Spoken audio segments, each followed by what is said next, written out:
Alright, this is Nehemiah come back again with the third video. We in the book of Joel, chapter 2, verses 7 through 9, and it reads. Salaka, give me 1 second. This is for the elect. This is when that standard of right hand spiritual power gets lifted for the loyal, diligent, faithful men of Yahweh Hashem Yahushua.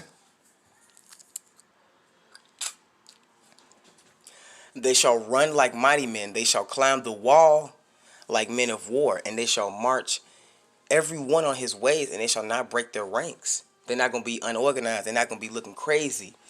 When the men of Yahweh Hashem Yahushua receive that spiritual power, they will have no in-house fighting, no problems, no hemorrhaging, no kind of hiccups, no kind of mistakes will be made once that spiritual power is raised upon those men. They will have zero mistakes. They will be, as far as still having corruptible flesh, they will be perfect in all shapes of the form. Salakia, they shall run like mighty men. Imagine going fast in the flash and making the flash look like a snail. They shall climb the wall like men of war. Who was the baddest person off of Spider-Man? Who was the baddest person off of Spider-Man? Carnage. Carnage was the motherfucker who Venom had to team up. Venom had to team up with Spider-Man just to take Carnage down. Imagine making Carnage look like a toddler. Like he don't know how to climb walls. His skill ain't nothing gonna be compared to how we will be. All we have now are stereotypes, not true examples. No one can give out that true example because the Heavenly Father wants it to be a surprise.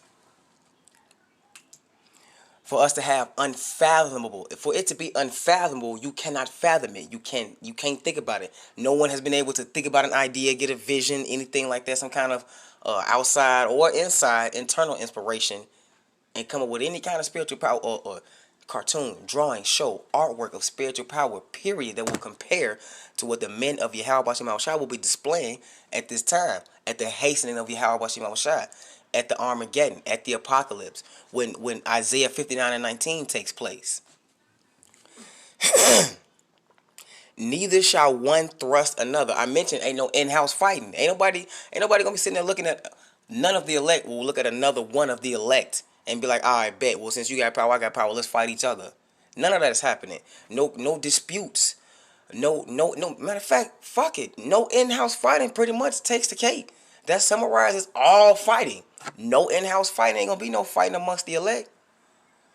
Neither shall one thrust another. They shall walk every one in his path. And when they fall upon the sword, they shall not be wounded. And when they fall upon the sword, they shall not be wounded. They will receive no injuries, no grazing, no hazing, no marks, no scratches, no blood will be lost.